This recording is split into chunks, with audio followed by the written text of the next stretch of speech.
Pemirsa, kembali lagi di kontroversi spesial Indonesia memilih. Bang Mardhani, terlepas dari berbagai isu negatif yang meliputi penyelenggaraan pemilu kali ini, toh ternyata pasangan yang diuntungkan dari semua praktik tersebut ternyata bisa unggul di hasil hitung cepat.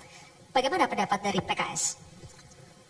Yang pertama mungkin perlu kita lihat big pictures-nya. Ada 204 juta DPT kita dan petugas yang terlibat di TPS 820.000 kali 7 tambah di kelurahan total 8 juta petugas terlibat sekarang dan berjalan dengan aman. Buat saya itu disyukuri dulu. Yang pertama tanda bahwa demokrasi kita walaupun secara prosedural berjalan dengan baik. Yang kedua tentu keputusan resminya kita menunggu KPU karena Undang-Undang 7 2017 menyatakan perhitungan suara dilakukan secara manual dan KPU sedang menyelesaikan di TPS, nanti dibawa ke kecamatan, ke kota, pleno rekap terus sampai ke pusat, hampir 1 bulan. Yang ketiga, kita harus sangat menghargai apa suara rakyat, bahwa ada banyak catatan benar, ada banyak kontroversi benar, ada anak presiden yang maju benar. Tapi at the end suara rakyat bagaimanapun dengan sistem demokrasi yang ada harus kita lihat. Ketika KPU sudah memutuskan siapa pemenangnya, mungkin ada pasangan 1 atau pasangan 3 yang akan melakukan proses ke MK, monggo. Tapi apapun ketika sudah ditetapkan prosesnya selesai dan kita harus menatap ke depan. Dan yang saya terus terang, ini nanti Mas Hanta, Mas Ep, nih keren banget 3 ada di sini semua ini. Saya lagi penasaran gimana migrasi, jujur penasarannya. Kebetulan nggak ada 03 di sini ya. Kalau ada 03 saya kami sudah mengundang sebetulnya perwakilan dari 03 tapi tidak bisa datang. Karena maksudnya menarik karena kami sih target kami kan 35. Mudah-mudahan 30 dapatnya. Kalau di quick count di 25-an.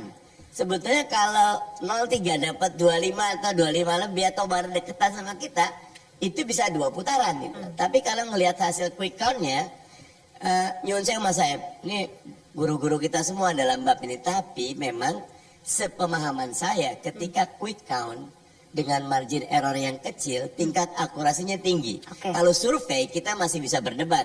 Karena kalau pilpres diadakan hari ini, misal 2 bulan lagi atau seminggu lagi, masih ada peluang perubahan. Tapi ketika quick count, selama kita melakukan quick count, 2014 saya ikut, di TV juga 2019, berarti selalunya benar. Sebentar, yang paling membingungkan buat Anda adalah sebetulnya kenapa 03 suaranya sangat kecil, begitu? Iya, harusnya ada perlawanan yang jauh lebih tangguh. Kami dengan Nasdem, PKB, PKS, angkanya tidak terlalu jauh dari gabungan partai ini, dari gabungan kita bertiga, gitu loh. Tetapi teman sebelah, bukan teman ya, 03 lah gitu. Itu harapan kami memberikan perlawanan yang lebih tajam. Nah tentu ini menjadi menarik karena dari beberapa yang kami dapat, di Jawa Tengah kalah, di Bali kalah, di beberapa tempat kalah. Ini menarik untuk melihat bagaimana figur Pak Jokowi ternyata bisa mengalahkan sebuah institusi yang besar. Nah buat saya ini menarik.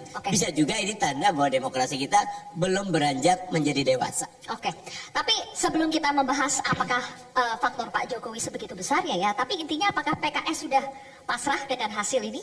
Melihat hasil quick count adalah patokan hasil real count nanti? Ada 2, yang namanya quick count punya metodologi yang kuat dan saya percaya. Tapi apakah ini sudah menjadi keputusan? Tentu institusi nanti akan membuat keputusan. Dan institusi itu nanti melibatkan banyak pihak untuk bermusyawarah. Baik, pertanyaan yang sama Mas Adi, banyak memang yang terkejut mengapa suara Ganjar Mahfud itu ternyata jauh lebih kecil dari perkiraan. Benarkah efek Presiden Jokowi itu sudah lebih besar dibandingkan PDI Perjuangan? Ya, saya kira ada beberapa hal yang menurut saya sangat layak dikomentari. Kenapa misalnya Ganjar dan Mahfud ini relatif tidak kompetitif ya dibandingkan dengan prediksi-prediksi sebelumnya. Mengingat Ganjar Mahfud ini kan dinilai punya para pendukung yang cukup militan, termasuk PDIP yang saya kira loyal voternya cukup luar biasa. Saya kira ada 3 faktor bahwa magnet Jokowi di internal pemilih PDIP itu tidak tergantikan. Bahkan kalau kita membaca survei, salah satu faktor kenapa publik memilih PDIP itu karena faktor Jokowi. Itu artinya apa? Pak Jokowi dalam konteks ini mampu membawa migrasi secara besar-besaran yang dulu mendukung Pak Ganjar Pranowo, kemudian mendukung Pak Prabowo Subianto. Itu yang pertama. Yang kedua, saya melihat memang perlawanan politik yang dilakukan oleh kawan-kawan PDIP itu tidak kelihatan 100% ya. Kalau mau jujur misalnya hanya sejumlah elit PDIP yang kelihatan melakukan resistensi politik, mengkritik secara agresif, tapi di seberang yang lain ada sejumlah elit-elit PDIP yang sepertinya membangun komunikasi politik dengan PDIP. Sebut saja misalnya Mbak Puan Maharani. Ini kan sebenarnya bisa menjelaskan satu hal, bahwa satu sisi dari segi kepartaian PDIP selamat secara umum, karena per hari ini misalnya PDIP tetap kuat dan signifikan, tapi persoalan Pilpres ternyata pemilih-pemilih Jokowi yang ada di PDIP juga tertarik mendukung Prabowo Subianto. Nah yang ketiga memang harus kita akui problem bansos yang saya kira ini menjadi, menurut saya itu yang cukup populis ya, yang kemudian ini cukup mampu menginjeksi pemilih-pemilih kita di bawah. Karena kalau mau jujur ya, isu-isu yang selama ini dikonotasikan negatif untuk nomor 3, mulai dari Dirty Vote, kemudian sebelumnya ada protes-protes guru besar, mahasiswa, MK, bahkan DKPP, ini ternyata hanya menjadi isu yang cukup elitis dan tidak mampu menyerap aspirasi di bawah. Isu langitan ya? Isu langitan yang saya kira kakinya tidak menyentuh ke bawah dan tidak bisa diterjemahkan sebagai bagian dari faedah elektoral. 3 hal ini yang menurut saya bisa menjelaskan kenapa misalnya Ganjar Pranowo, Pak Mahfud MD relatif tidak kompetitif dalam konteks Pilpres ini. Saya di awal di forum ini juga mengatakan bahwa satu-satunya cara untuk menghalangi nomor 2 satu putaran adalah dengan cara Ganjar dan Mahfud suaranya naik minimal di atas 22%. Tapi nomor 2 juga membaca sepertinya kunci untuk menang satu putaran adalah menggembosi suaranya Pak Ganjar dan Pak Mahfud. Karena loyal voter, strong voter yang dimiliki oleh kubu Amin, rasa-rasanya agak susah untuk pindah ke lain hati. Iman politik pemilih Amin ini susah untuk digoyang. Tapi beda dengan pendukungnya Pak Ganjar dan Pak Mahfud yang saya kira memiliki irisan secara diametral dengan Pak Jokowi. Oleh karena itu menurut saya inilah yang menurut berbagai temuan-temuan kami yang lakukan sehari 2 hari ini ada anomali. Kalau bicara Pilpres rasa-rasanya memang Ganjar dan Mahfud tidak kuat. Tapi ketika bicara tentang Pileg, bicara tentang suara partai, kok rasa-rasanya PDIP belum tergantikan per hari ini. Nah, itu dia. Ini yang menurut saya ada hati dan pikiran pemilih-pemilih Pak Jokowi itu dalam tanda kutip memberikan toleransi kepada PDIP secara kepartaian, tapi untuk Pilpres dia kemudian migrasi, pedolesa, beramai-ramai, bondong-bondong kemudian mendukung Pak Prabowo Subianto. Menarik untuk dianalisa lebih jauh. Karena diuntungkan dalam konteks ini. Iya. Kalau mau jujur ya semua ini berkat dari Pak Jokowi yang saya kira melakukan expose dan dukungan yang cukup luar biasa kepada Pak Prabowo Subianto. Jadi pernyataan Gibran beberapa waktu yang lalu ketika ada deklarasi pertama, tenang Pak Prabowo, saya ada di sini, itu menunjukkan tenang Pak Prabowo.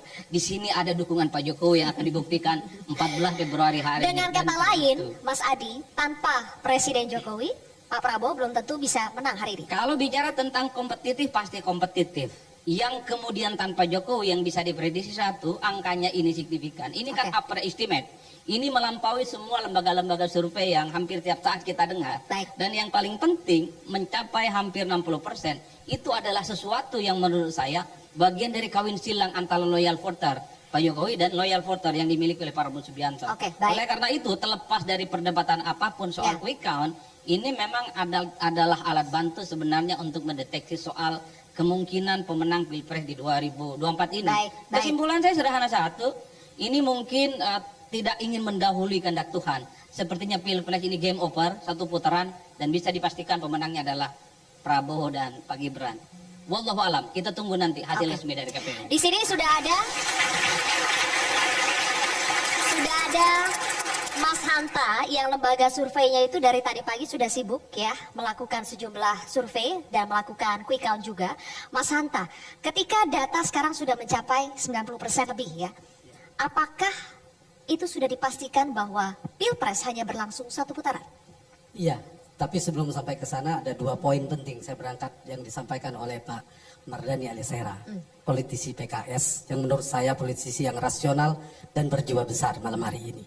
Karena saya tahu Pak Mardhani pernah menikmati quick count ketika Anies Baswedan memenangkan pertarungan di Pilkada DKI. Hari ini dia konsisten menyampaikan hal yang sama tentang quick count, yang melakukannya juga sama. Saya kira itu poin penting buat saya bagi Mardani Alisera. Oke. Yang kedua yang disampaikan oleh Mas Mardani adalah soal kita harus memberikan apresiasi kepada rakyat Indonesia karena ini ada pemilu paling rumit, saya setuju. Karena itu apapun nanti kita akan ada catatan kritis, saya setuju. Tapi kita harus menghargai bahwa proses hari ini pemilu dilakukan secara damai, secara proses pada umumnya sudah selesai. Kita bisa menyampaikan tidak hanya kepada KPU, kepada seluruh rakyat Indonesia yang semuanya terlibat dalam proses ini. Itu satu. Kemudian yang kedua, saya kira juga yang ditunggu, sama tadi Kang EF juga mengatakan saya ada 3 poin, itu satu. Yang kedua, kita juga menunggu sebenarnya bagaimana respons Pak Prabowo Subianto dan Mas Gibran, bagaimana respon Mas Anies Baswedan dan Muhaimin Iskandar, bagaimana responnya nanti sikapnya Pak Ganjar dan Pak Mahfud MD dan seterusnya. Dan itu yang saya kira juga penting ditunggu oleh publik. Dan yang ketiga adalah bagi saya juga penting, ini bagian dari pembuktian, pengujian bahwa survei betul diragukan selama ini. Paling tidak ini saya ingin menunjukkan bahwa survei tidak terlalu jauh dari apa yang dilakukan, temuan dari exit poll, kemudian quick count dan lain sebagainya. Tapi perlu didengar ini Mas Erwin dan Mas Daniel, kritik-kritik, ada hal-hal yang terlukai dan proses, saya kira itu harus didengar. Statement Mas Hasto terakhir hari ini itu harus didengar dan harus menjadi catatan kritis. Jadi itu saya kira poin penting saya poin pertama. Yang kedua dari Pak Mardani Alisera soal suara Ganjar, itu betul juga hitungan matematika elektoralnya. Kalau bisa bertahan sama, itu memang sulit tembus di 50% plus 1. Jadi itu tidak imbang. Tapi trennya Mas Mardani, itu per hari ini terakhir survei yang kita lakukan, tren penurunan pada Ganjar itu luar biasa. Terus dari survei dari bulan September, Oktober dan sebagainya. Saya ingin masuk, mengapa struktur suara sampai ke situ, satu poin. Sebelum faktor Jokowi, jangan lupa, faktor Prabowo sebenarnya perlu kita lupakan. Setinggi apapun kontribusi Jokowi suaranya, kalau pemilih Prabowo 2019 pergi semuanya, itu nggak mungkin dia menang pada hari ini. Data exit poll kami menunjukkan, suara Prabowo 2019 yang lalu, itu 66%, 67% pemilih Prabowo masih stay mendukung Prabowo. Sebagian besar ke Anies, tapi ada 66% masih memilih Prabowo. Artinya ada poin di sana. Ada transformasi penilaian orang tentang Prabowo Subianto, itu satu. Yang kedua ada faktor Jokowi. Betul, Jokowi berhasil memindahkan, mentransformasi, memigrasikan eksodus kekuatan dari Ganjar ke Prabowo yang sangat cepat. Dengan misalnya approval ratingnya angkanya hampir 80% yang konsisten. Keberlanjutan sebagainya. Dari poin 2 ini, saya ingin mengatakan rekonsiliasi, faktor fusi, menggabungkan dua kekuatan inilah faktor dalam versi quick count kemenangan paslon 2 Prabowo dan Gibran. Bergabungnya kekuatan Prabowo dan Jokowi bergeser kemudian menjadi fusi. Dan saya mengistilahkannya faktor Prabowo Widodo dan Joko Subianto. Dia bergabung. Dan satu lagi, berdasarkan data survei quick count kami juga ada 4, saya bertanya. Kemudian setelah kita tanyakan apa alasan Anda memilih pasangan 1, 2, 3. Tapi saya dalami nomor 2. Itu yang tertinggi nomor 1 karena figur Prabowo dan Gibran. Karena Prabowo tegas, berani dan seterusnya itu 31%. Yang kedua, 20% mengatakan karena mereka mengusung keberlanjutan. Faktor Jokowi nomor 2. Nah, karena itulah faktor rekonsiliasi silaturahmi ini saya ingin melihat, saya objektif. Memang silaturahmi itu Pak Ustadz Mardani Alisera itu banyak berkahnya memang. Paling tidak mereka mendapatkan ketika mereka melakukan rekonsiliasi. Ini Mas Hanta, sebentar Mas Hanta. Kita harus jeda, tapi Mas Hanta sepertinya sudah memberikan umpan lambung. Ada kata-kata rekonsiliasi. Saya jadi ingin tanya ke Nasdem dan juga PKS. Apakah sudah memikirkan soal rekonsiliasi? Faktor program program makan gratis itu 10%. Itu aja saya ingin melengkapi dua faktor yang lainnya. Dua faktor itu ya. Baik, nanti dijawab oleh Nasdem dan juga PKS. Kita harus jeda terlebih dahulu pemirsa, kontroversi akan kembali sesaat lagi.